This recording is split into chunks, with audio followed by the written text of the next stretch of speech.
तो हेलो दोस्तों, आपका स्वागत है मेरे official channel SK learning point पर। तो दोस्तों, हम लोग कक्षा 12 के आंसर पेपर को कर रहे थे।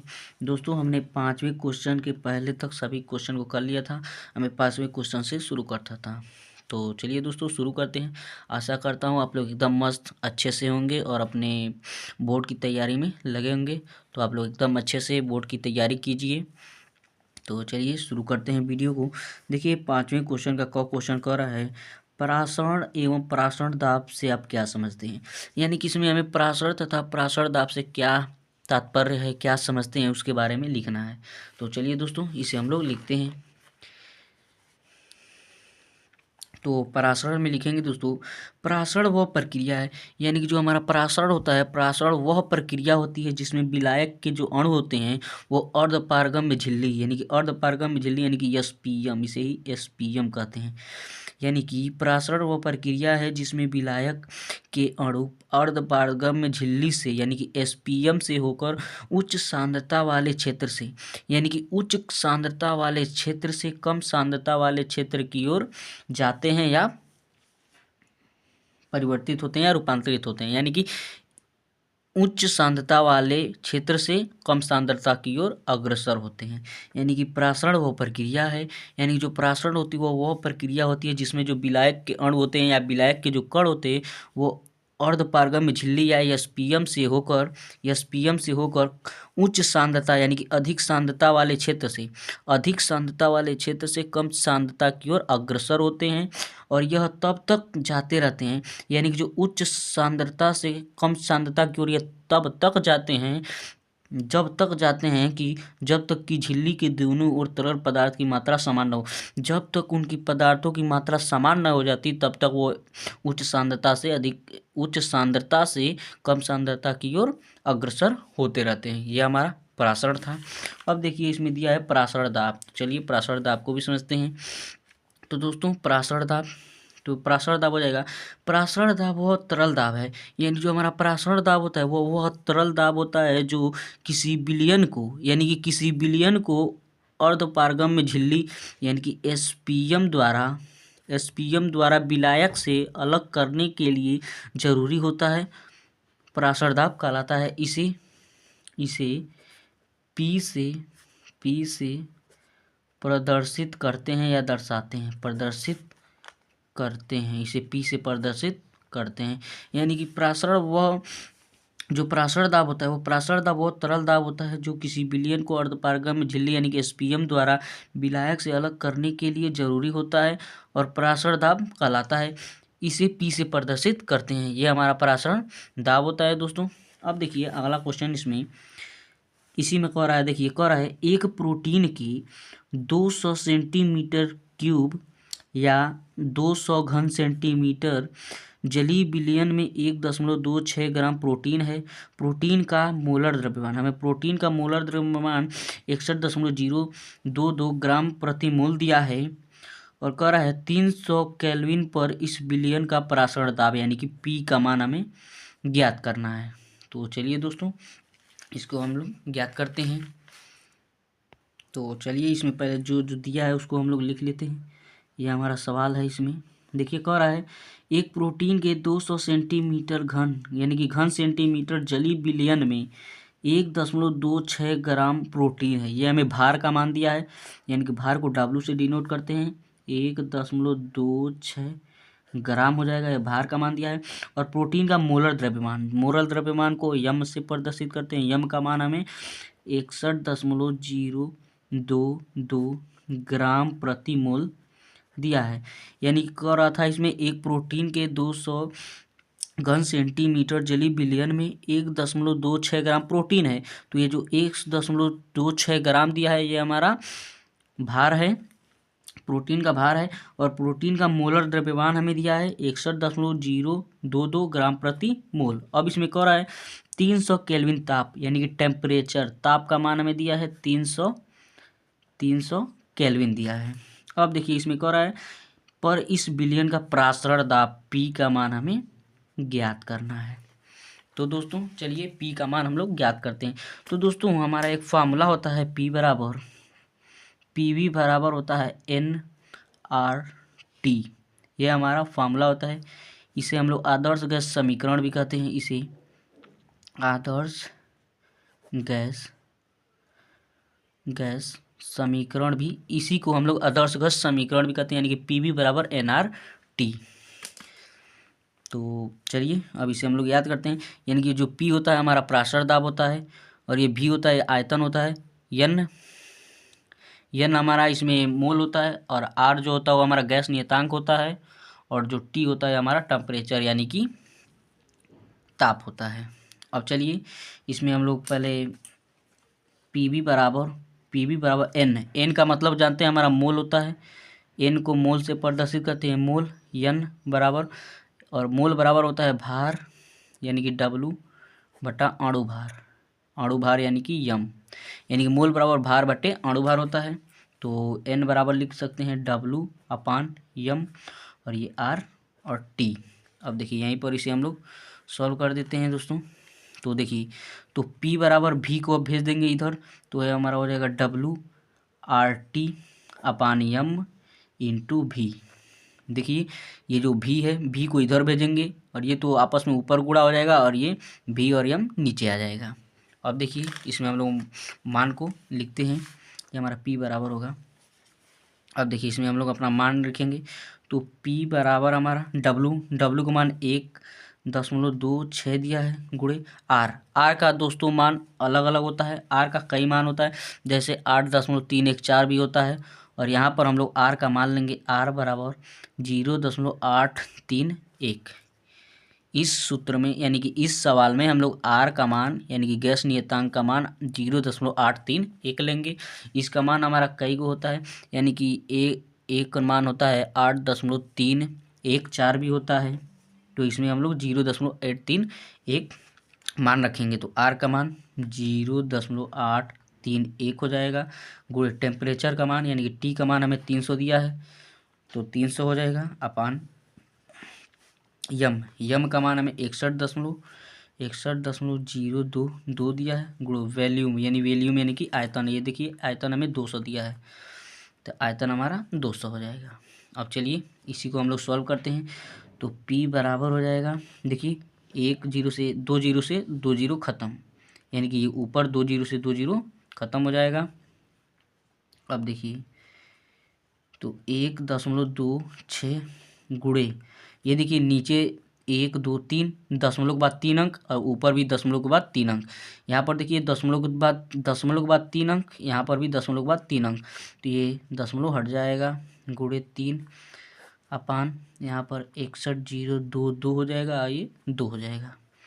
अब PV बराबर, अब इसको आप लोग भाग देंगे तो आंसर हमारा आ जाएगा। तो इसे 2 से इसे काट दीजिए, 1.5 बार में हो जाएगा, तो 1.26 गुणे 831 गुणे 1.5 अपान 61.022, इससे आप लोग भाग दे देंगे तो आपका आंसर आ जाएगा। इसी को आप लोग भाग दे दीजिएगा, यही हमारा इसका आंसर हो जाएगा। इसे आप लोग भाग दे लीजिएगा, P का मान जो आएगा वही हमारा आंसर हो जाएगा।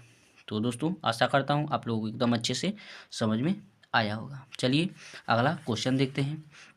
अगला क्वेश्चन देखिए, इसमें ये हमारा क क्वेश्चन हो गया। ख क्वेश्चन कर रहा है, ख का पहला कर रहा है, रासायनिक अपक्रिया का वेग से आप क्या समझते हैं। यानी जो रासायनिक अपक्रिया का वेग होता है, वेलोसिटी होता है, उसका हमें पता करना है को क्या होता है, या आप उसे क्या जानते हैं, क्या समझते हैं। यानी कि जो रासायनिक अपक्रिया का वेग होता है उससे आप लोग क्या समझते हैं, उसे क्या जानते हैं। चलिए उसे हम लोग लिखते हैं दोस्तों। तो देखिए दोस्तों ये हमारा होता है, तो लिखेंगे उसका आंसर लिखेंगे एकांक समयांतराल में, यानी एकांक का मतलब होता है एक, एकांक का मतलब होता है एक।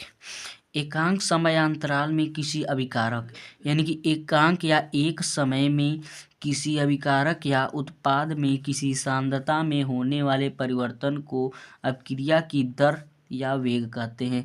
यानी कि एकांक समय में या एकांक समयांतराल में किसी अभिकारक या उत्पाद यानी कि किसी अभिकारक या उत्पाद में किसी सांद्रता में होने वाले परिवर्तन को अपक्रिया की दर या वेग कहते हैं। इसका हमारा फार्मूला होता है अभिक्रिया की दर या वेग बराबर फार्मूला होता है दोस्तों अभिकारक या उत्पाद की सांद्रता में परिवर्तन, यानी कि अभिकारक और उत्पाद के सांद्रता में परिवर्तन अपान परिवर्तन में लगा समय, यानी कि उस परिवर्तन में जितना समय लग रहा है। यानी कि हमारा फार्मूला होता है अभिकारक तथा उत्पाद की सांद्रता में परिवर्तन, यानी कि अभिकारक और उत्पाद में की सांद्रता में कितना क्या परिवर्तन हो रहा है अपान परिवर्तन में लगा समय, यानी कि जो परिवर्तन वो हो रहा है उस परिवर्तन में कितना समय लग रहा है, यानी कि टी, उसमें कितना समय लग रहा है। यही हमारा इसका फार्मूला होता है दोस्तों। अब देखिए इसमें क्वेश्चन कह रहा है राउल्ट के नियम को समझाइए। तो राउल्ट के नियम को हमने अनेकों बार लिखाया है, समझाया है। चलिए एक बार और इसे लिख देते हैं। तो चलिए दोस्तों इसे हम लोग राउल्ट के नियम को लिखेंगे इस नियम के अनुसार, यानी जो राउल्ट का नियम होता है लिखेंगे इस नियम के अनुसार किसी विलयन का वाष्प दाब का आपेक्षिक अवनमन विलय के मोल अंश प्रभाज के बराबर होता है, यानी कि मोल अंश या उसी को प्रभाज कहते हैं, मोल अंश का ये या मोल प्रभाज की दोनों बात बराबर होता है। लेकिन इसमें लिखेंगे इस नियम के अनुसार, यानी जो राउल्ट का नियम होता है दोस्तों किसी विलयन का वाष्प दाब का आपेक्षिक अवनमन, यानी कि किसी विलयन के वाष्प दाब के आपेक्षिक अवनमन विलय के मोल या मोल अंश या मोल प्रभाज के बराबर होता है। यानी कि इसका हमारा फार्मूला होता है P nought minus P S, यानी कि P nought minus P S upon P nought बराबर N upon N one plus N two, या यहाँ पर आप लोग लिख सकते हैं N upon N plus N, यहाँ पर एन वन ही रहेगा। इससे आप लोग ये भी लिख सकते हैं और ये भी लिख सकते हैं, कुछ भी लिख सकते हैं। यहाँ पर ए लिख सकते हैं ए प्लस बी, ए भी लिख सकते हैं। यहाँ पर ए लिख सकते हैं, यहाँ पर ए और ये प्लस बी हो जाएगा। आपकी मर्जी है, कुछ भी लिखिए, बस समझिएगा कि यहाँ पर क्या लिखा है, उसका मतलब क्या होता है। ठीक है, ये हमारा इसका आंसर हो गया। अब देखिए इसमें गौ वाला क्वेश्चन, गौ का पहला क्वेश्चन कह रहा है संक्रमण धातुएं सामान्यतः रंगीन यौगिक बनाती हैं, यानी जो संक्रमण धातुएं होती हैं सामान्यतः रंगीन यौगिक बनाती हैं। क्यों बनाती हैं इसे हमें लिखना है। तो चलिए लिखते हैं, इसका आंसर लिखेंगे डी ब्लॉक के तत्वों में, यानी जो डी ब्लॉक के तत्व होते हैं, डी ब्लॉक के तत्वों को दोस्तों हम लोग संक्रमण तत्व कहते हैं। संक्रमण तत्व, इन्हें संक्रमण तत्व भी कहते हैं। तो लिखेंगे डी ब्लॉक के तत्वों में डी उपकोष अपूर्ण, यानी कि खाली होने के कारण उनके यौगिक रंगीन होते हैं। यानी कि जो डी ब्लॉक के तत्व होते हैं उनमें डी उपकोष जो होता है वो खाली होने के कारण या अपूर्ण होने के कारण वो जो यौगिक बनाते हैं वो रंगीन बनाते हैं। जैसे एग्जाम्पल में हम लोग Mn यानी कि मैंगनीज को 25 लिए हैं। यहाँ पर आप लोग फेरस भी ले सकते हैं। तो इसका हम लोग पहले इलेक्ट्रॉनिक विन्यास करेंगे दोस्तों। तो हो जाएगा 1s2 2s2 2p6 3s2 3p6, यहाँ पर 2 2 4 6 10 12 12 6 18, यानी कि 18 इलेक्ट्रॉन भर गए। अब 3p के बाद हमारा 3d आता है। ठीक, 3d आता है तो पहले हम लोग 3d में नहीं 4s में भरते हैं। ठीक है, तो पहले 4s में भर देंगे 4s2। अब देखेंगे 6 2 8 10 12 12 6 18 2 20 20 इलेक्ट्रॉन इसमें भरे गए हैं, 20 इलेक्ट्रॉन भरा हुआ है। ठीक, अब इसमें हमें 5 इलेक्ट्रॉन की कमी है तो 5 इलेक्ट्रॉन यहाँ पर भर देंगे। ठीक, ये हमारा डी कक्ष में। पहले देखिए इलेक्ट्रॉनिक विन्यास जब हम लोग करते हैं दोस्तों तो पहले हम लोग 3D में नहीं भरते हैं। ठीक है, पहले हम लोग 3D में नहीं भरते, पहले 4s में भर लेते हैं। अब जो इलेक्ट्रॉन जितना बचता है तब हम 3D में भरते हैं। ठीक है, अब देखिए डी इलेक्ट्रॉन यही है। डी में हम लोग यहाँ पर देख लेते हैं यस में, यहाँ पर लिख लीजिए, यहाँ पर देखिए यस में 2 कक्ष होता है, पी में 3 होता है, एस पी डी, डी में 5 होता है और एफ में 7 होता है। ये हमारे कक्ष होते हैं, यानी कि डी है तो डी में 5 होगा। तो 5 कक्ष बनाइए, 1 2 3 4 5। अब इसमें देखिए 5 इलेक्ट्रॉन है तो पहले इलेक्ट्रॉन भरिए, 1 2 3 4 5, 5 इलेक्ट्रॉन हो गया।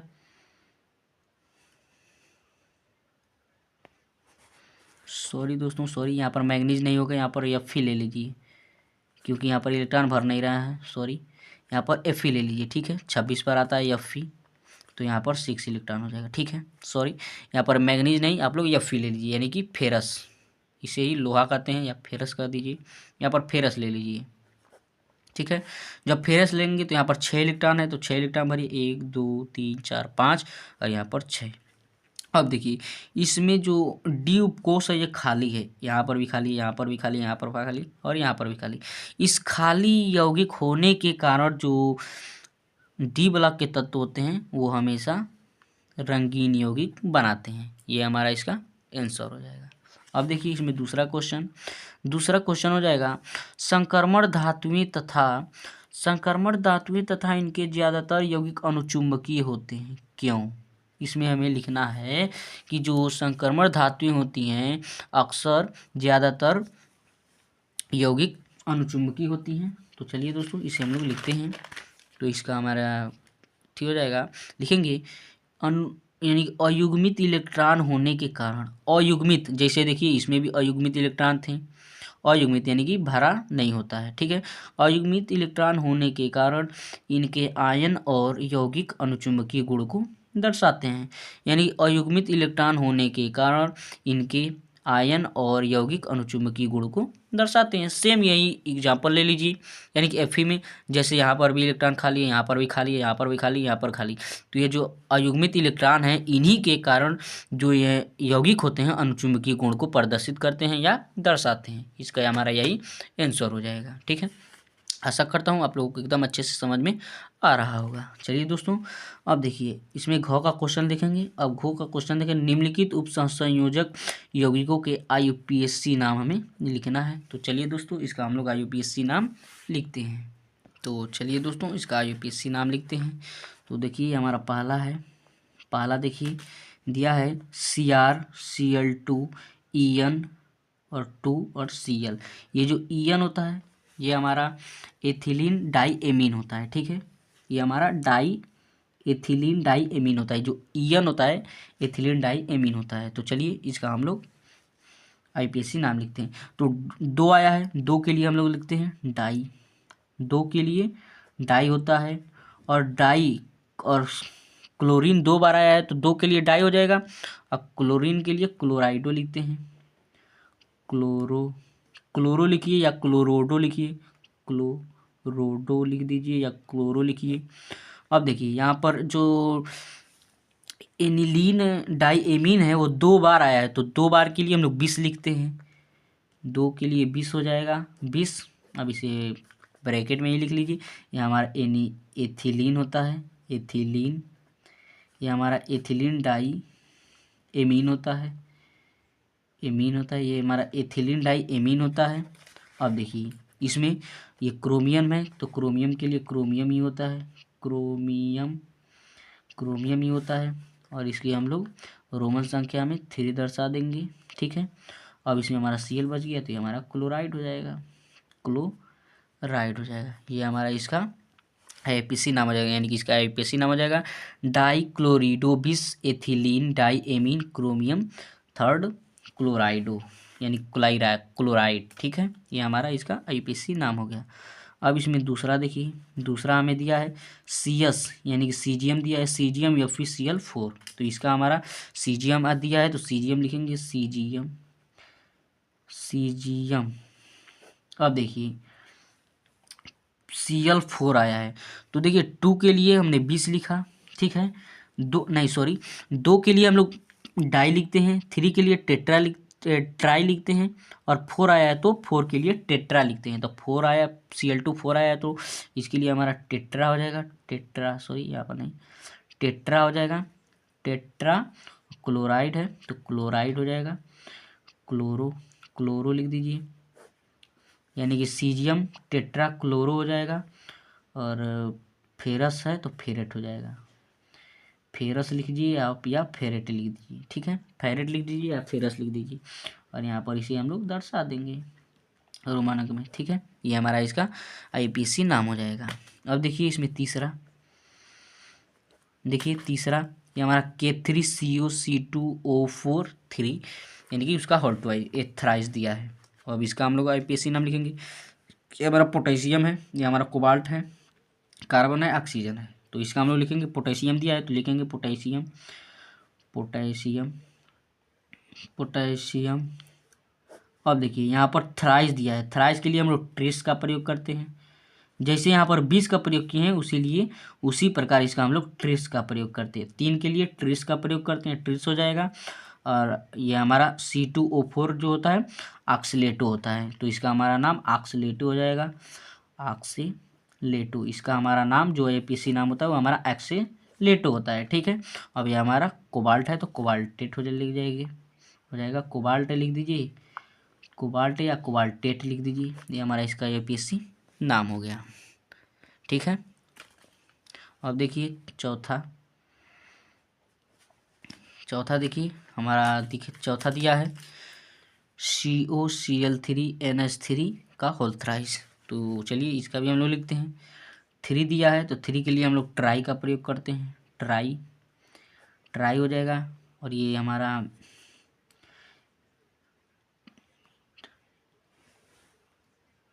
यहाँ पर NH3 आया है तो MnH3 लिखेंगे, एमीन हो जाएगा, एमीन। और ट्राई, इसका होल थ्राई यानी 3 आया है तो 3 के लिए जैसे ट्रिस लिखते हैं उसे ट्राई लिख देंगे, ट्राई क्लोरो। Cl आया है तो क्लोरो हो जाएगा, 3 बार क्लोरो आया है ना, क्लोरो 3 बार आया है तो क्लोरो, ट्राई क्लोरो हो जाएगा, ट्राई क्लोरो।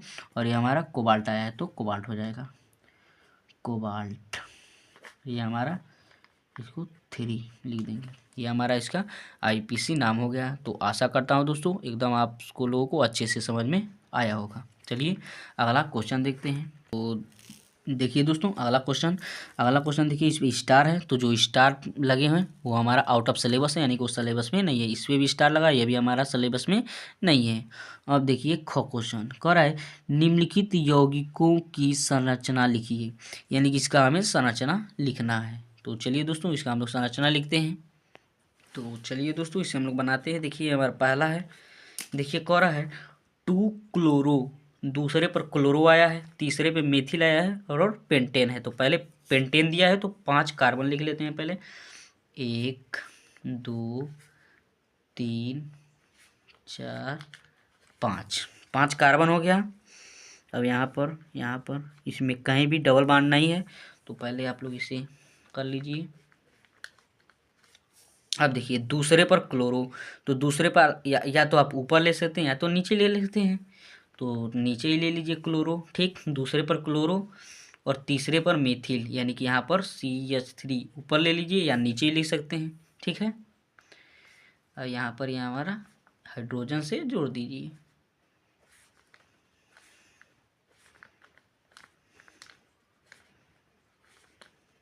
ये हमारा इसका संरचना हो जाएगा दोस्तों। यही हमारा इसका संरचना हो जाएगा, पहले का 2 क्लोरो 3 मेथिल पेंटेन, ये हमारा इसका संरचना हो जाएगा, ठीक है। अब देखिए इसमें दूसरा इसमें दिया है 1,4 di bromo, 1,4 di bromo but 2 ene but दिया है तो पहले 4 कार्बन लिख लेते हैं, 1 2 3 4, पहले 4 कार्बन हो गया। अब देखिए पहले पर और चौथे पर, यानी कि यहाँ पर पहले पर और यहाँ पर चौथे पर क्या आया है, ब्रोमो Br आया है। यहाँ पर भी Br और यहाँ पर भी Br, ठीक है।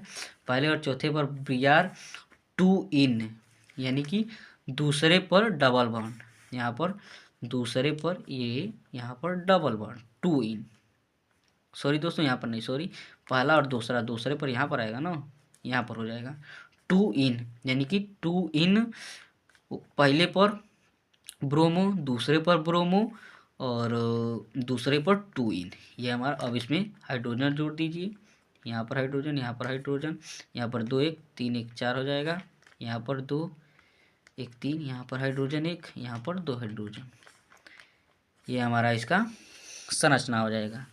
अब देखिए इसमें तीसरा क्या कर रहा है, देखिए इसमें तीसरा हमारा है 1 क्लोरो 1 मेथिल बेंजीन, तो पहले बेंजीन बना लीजिए, बेंजीन रिंग है, बेंजीन में 0 लगा दीजिए, यहाँ पर भी बॉन्ड बना सकते हैं, ठीक है। अब देखिए पहले पर क्लोरो आया है तो मान लीजिए यही हमारा पहला है, पहला पर हमारा Cl आ गया। ठीक, कहीं से भी आप लोग कर सकते हैं। 2 मेथिल यानी कि दूसरे पर CH3 आ गया। बेंजीन सेम यही हमारा इसका हो जाएगा, यानी कि पहले पर क्लोरो आया है, पहले पर क्लोरो और दूसरे पर सी यानी कि 2 मेथिल। ठीक है, दूसरे पर मेथिल आया है। ठीक है, अब देखिए इसमें चौथा हो जाएगा। चौथा दिया 1 क्लोरो 4 एथिल साइक्लोहेक्सेन। ठीक है, हेक्सेन आया है, इसमें भी हम लोग बनाएंगे। ठीक है, साइक्लोहेक्सेन। तो पहले 1 पर क्लोरो, पहले पर क्लोरो। ठीक, चौथे पर एथिल यानी कि चौथे पर एथिल C2H5 को एथिल कहते हैं। एथिल ये हमारा यानी कि पहले पर देखिए यहाँ पर पहले पर क्लोरो और चौथे पर एथिल। ठीक है, पहले पर क्लोरो और चौथे पर एथिल हो जाएगा। अब साइक्लोहेक्सेन, तो ये हमारा साइक्लोहेक्सेन क्योंकि ये हमारा रिंग बन रहा है।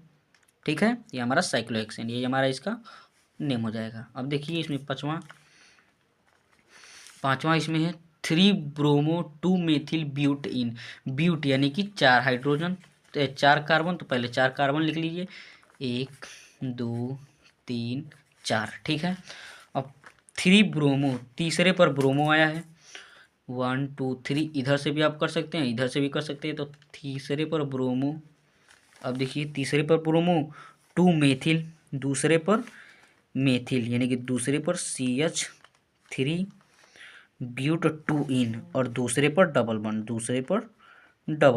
1 2, दूसरे पे डबल बॉन्ड। देखिए 2 इन का मतलब डबल बॉन्ड। ठीक है, यानी कि 3 ब्रोमो, 3 पर ब्रोमो और 2 पर मेथिल और 2 इन हो जाएगा। अब इसमें हाइड्रोजन जोड़ दीजिए, 1 2 3 हाइड्रोजन हाइड्रोजन हाइड्रोजन, यहाँ पर 1 2 3, यहाँ पर 1 4, यहाँ पर 2 3 1 4, यहाँ पर तो हो गया, यहाँ पर 1 2 3, यहाँ पर हाइड्रोजन। ठीक है, ये हमारा इसका संरचना हो जाएगा। ठीक है दोस्तों, आशा करता हूँ आप लोगों को एकदम अच्छे से समझ में आया होगा। चलिए अगला क्वेश्चन देखते हैं।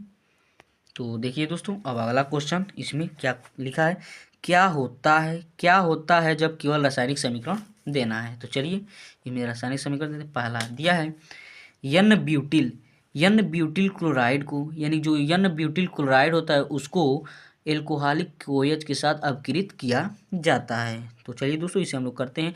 तो एन ब्यूटिल पहले लिख लेते हैं, तो हमारा एन ब्यूटिल हो जाएगा CH3 CH2 N butyl chloride भी है तो इसमें Cl हो जाएगा। ये हमारा एन ब्यूटिल क्लोराइड हो जाएगा, क्लोराइड। ठीक है, ये हमारा एन ब्यूटिल क्लोराइड है। और इसको हमें KOH के साथ अपकृत कराना है, KOH एल्कोहलिक, यानी कि ये हमारा एल्कोहलिक होगा। ठीक है, एल्कोहलिक यानी कि ये हमारा एल्कोहलिक KOH के साथ इसे हम लोग अभिकृत करेंगे। तो चलिए इसका जब अभिक्रिया हम लोग कराएंगे तो देखिए ये हमारा जो K है, यानी कि ये हमारा जो K है ये Cl के साथ अभिक्रिया कर लेगा। K है जो K यानी कि जो पोटेशियम है वो KCl के साथ अभिक्रिया करके ये हमारा पोटेशियम क्लोराइड बना लेगा। और यहाँ से देखिए ये जो OH है इसमें से एक H लेकर हमारा जल बना लेगा। तो पहले देखिए हमारा क्या बनेगा, ये हमारा CH3 इधर कर लेते हैं, CH3 CH2 CH, और इसमें से जब एक हाइड्रोजन निकल जाएगा इसके साथ तो हमारा डबल बॉन्ड CH2 बना लेगा। ठीक, ये हमारा बन गया। और एक KCl के साथ अपक्रिया करके KCl बना लेगा, प्लस ये हमारा OH जो है बचा है इसमें से एक हाइड्रोजन लेकर ये हमारा H2O का निर्माण कर लेगा। यही हमारा इसका रिएक्शन हो जाएगा दोस्तों। ये हमारा पहला रिएक्शन था, यानी कि एन ब्यूटिल क्लोराइड की अपक्रिया QH के साथ कराएंगे तो हमारा ये बन जाएगा। ठीक, और यहाँ पर ये हमारा KCl और H2O बाहर निकल जाएगा, यानी कि इसका नाम 1 2 3 4 यानी कि ब्यूटीन हो जाएगा। ब्यूटीन हो जाएगा। ठीक, इसका नाम ब्यूटीन हो जाएगा क्योंकि यहाँ पर एक पर आया है डबल बॉन्ड। ठीक, ब्यूटीन हो जाएगा, यानी कि ब्यूट 1 इन कर सकते हैं, ब्यूट वन इन भी कर सकते हैं या ब्यूटीन कर सकते हैं सीधे सीधे। ठीक है, अब देखिए इसमें दूसरा दूसरा रिएक्शन देखिए, दूसरा रिएक्शन कर रहा है शुष्क ईथर की उपस्थिति में, यानी कि शुष्क ईथर की उपस्थिति में मेथिल आयोडाइड की अपक्रिया मैग्नीशियम से होती है। तो चलिए दोस्तों इसको हम लोग करते हैं। मेथिल आयोडाइड कर रहा है, तो मेथिल आयोडाइड यानी कि CH3 जो आई होता है इसे मेथिल आयोडाइड कहते हैं। इसकी अपक्रिया मैग्नीशियम के साथ होती है। इसकी अपक्रिया जब मैग्नीशियम के साथ कराते हैं शुष्क ईथर की उपस्थिति में, यहाँ पर शुष्क ईथर रहेगा, शुष्क ईथर की उपस्थिति में, शुष्क ईथर की उपस्थिति में जब कराते हैं दोस्तों तो हमारा CH3MgI का निर्माण होता है, यानी कि जो CH3I है इसमें मैग्नीशियम आकर जुड़ जाता है और ये हमारा इसका निर्माण हो जाता है। ठीक है, ये हमारा इसका दूसरे का रिएक्शन हो जाएगा। अब देखिए इसमें अगला तीसरा रिएक्शन देखिए, तीसरा रिएक्शन हमारा, चलिए दोस्तों इसमें हमारा तीसरा रिएक्शन देखिए क्या करा है। तीसरा रिएक्शन हमारा है इसमें शुष्क ईथर की उपस्थिति में, यानी कि शुष्क ईथर की उपस्थिति में मेथिल ब्रोमाइड की अपक्रिया सोडियम के साथ कराई जाती है, यानी कि शुष्क ईथर की उपस्थिति में मेथिल ब्रोमाइड की अपक्रिया सोडियम से कराई जाती है। तो चलिए दोस्तों मेथिल ब्रोमाइड की अपक्रिया सोडियम से कराते हैं, तो इसमें हमारा हो जाएगा, यानी कि ये हमारा मेथिल ब्रोमाइड यानी कि CH3Br हो जाएगा। इसकी अपक्रिया हमें Na के साथ कराना है, यानी कि सोडियम के साथ कराना है शुष्क ईथर की उपस्थिति में। इसमें भी शुष्क ईथर रहेगा, शुष्क ईथर की उपस्थिति में कराएंगे। तो जब शुष्क ईथर की उपस्थिति में कराएंगे दोस्तों, इसे हम लोग बैलेंस करने के लिए यहाँ पर भी 2 लिख लीजिए, इसमें भी 2 लीजिए, यहाँ पर भी 2 ले लीजिए। ठीक है, अब जब इसको साथ अपक्रिया करेगा तो ये हमारा बन जाएगा CH3 और ये जो हमारा Na है, Na हमारा Br के साथ अपक्रिया करके NaBr बना लेगा। ठीक, +2 NaBr हमारा इधर बना लेगा। ठीक, Na जो है हमारा Br के साथ अपक्रिया कर NaBr बना लेगा और ये हमारा इसके साथ CH3 बना लेगा। ठीक है, ये हमारा इसका रिएक्शन हो गया। अब देखिए इसमें चौथा रिएक्शन, चौथा हमारा कर रहा है मेथिल आयोडाइड की अपक्रिया। जो मेथिल आयोडाइड है, मेथिल आयोडाइड की अपक्रिया केशियन विलयन से होती है, यानी कि मेथिल आयोडाइड की अपक्रिया केशियन विलयन के साथ कराना है। तो चलिए दोस्तों इसका हम लोग कराते हैं। तो इसका हमारा हो जाएगा मेथिल आयोडाइड, यानी कि मेथिल आयोड हमारा अभी को हमने लिखा था मेथिल आयोडाइड, यहाँ पर देखिए तो ये हमारा यही हो जाएगा CH3I, हमारा मेथिल आयोडाइड हो जाएगा। इसकी अपक्रिया हमें केशियन के साथ कराना है, प्लस केशियन के साथ जब हम लोग कराएंगे तो जो हमारा CH3 है Cn के साथ अपक्रिया कर लेगा, ये हमारा CH3 Cn के साथ अपक्रिया कर लेगा और ये जो K है वो I के साथ अपक्रिया कर लेगा। ठीक है, तो ये हमारा CH3 जो है, ये जो हमारा CH3 है वो हमारा Cn के साथ अपक्रिया कर लेगा, CH3 Cn बना लेगा, प्लस ये जो K है यानी पोटेशियम है वो I के साथ अपक्रिया कर लेगा, ये हमारा KI बना लेगा, यानी कि पोटेशियम आयोडाइड बना लेगा, ये हमारा KCN बना लेगा। ठीक है, या मेथिल साइनाइड बना लेगा। ठीक है, ये हमारा इसका रिएक्शन हो गया। अब देखिए इसमें पांचवा रिएक्शन कर क्लोरोबेंजीन की अपक्रिया जली NOH के साथ कराई जाती है, यानी कि क्लोरोबेंजीन ले लीजिए C6H5, ये हमारा क्लोरोबेंजीन होता है, यानी कि Cl भी लगा लीजिए, तो ये हमारा क्लोरोबेंजीन हो गया। ये हमारा क्लोरोबेंजीन है। जब क्लोरोबेंजीन यानी कि क्लोरोबेंजीन की अपक्रिया NaOH, यानी कि NaOH यही था, यानी कि क्लोरोबेंजीन की अपक्रिया NaOH के साथ कराई जाती है। ठीक है, देखिए जब क्लोरोबेंजीन की, ये हमारा क्लोरोबेंजीन है, ये हमारा NaOH यानी कि कास्टिक सोडा कहिए या सोडियम हाइड्रोक्साइड कहिए, जब इसकी अपक्रिया आपस में कराते हैं तो देखिए क्या होता है, ये जो हमारा Na है ये Br यानी कि Cl के साथ अपक्रिया कर लेता है, NaCl बना लेता है, और ये जो हमारा OH है हमारा C6H5 के साथ बना लेता है, यानी कि C6H5OH बन जाता है, प्लस ये हमारा NaCl के साथ अपक्रिया करके NaCl बना लेता है। तो ये जो हमारा बनता है दोस्तों यही हमारा फिनाल हो जाता है, ये हमारा इसका फिनाल हो जाता है। यानी कि जब क्लोरोबेंजीन की अपक्रिया NaOH यानी कॉस्टिक सोडा या हम सोडियम हाइड्रोक्साइड के साथ कराते हैं तो हमारा फिनाल बनता है, तथा NaCl यानी कि सोडियम क्लोराइड बनता है, सोडियम क्लोराइड का निर्माण होता है। यही हमारा इसका रिएक्शन होता है। दोस्तों आशा करता हूँ आप लोगों को एकदम अच्छे से समझ में आया होगा। अब देखिए हमारा सातवां क्वेश्चन ये 7वां क्वेश्चन है जो हम लोग अगले पार्ट में करेंगे। तो तब तक के लिए जय हिंद, मिलते हैं अगले वीडियो में। यदि आपको वीडियो अच्छा लगे तो चैनल को सब्सक्राइब करें तथा वीडियो को लाइक करें। दोस्तों आप लोग एकदम अच्छे से मेहनत करते रहिए और पढ़ाई एकदम बढ़िया से कीजिए, क्योंकि लगभग 1 महीने है, एकदम 1 महीना बचा है। 1 महीने आप लोग एकदम जम के तैयारी कर लीजिए और अच्छे से रैंक लाइए। तो जय हिंद, मिलते हैं अगले वीडियो में।